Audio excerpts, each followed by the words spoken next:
Hello friends, so nandito na ako sa commuter bus and eto kung makikita nyo, lagi na lang ako napupunta sa ganitong klase ng bus. So ayun, papunta ako ng airport and pumapatak na ang metro ng hotel ko and mag-check out na ako. So kailangan ko nang mag-check in sa airport or else papatak ang metro ko and wala akong pera. So ayun lang, see you later Manila. I'm so tired na makipaghabulan. Ang hirap hanapin si Mr. Right na ilalagay sa icing ng cupcake ko. So ayan, so ito yung view dito.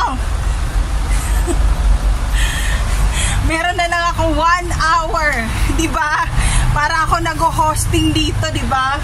So ayun, sabi ni Kuya na konduktor, okay lang raw pag maganda ang nakasakay sa ordinary bus.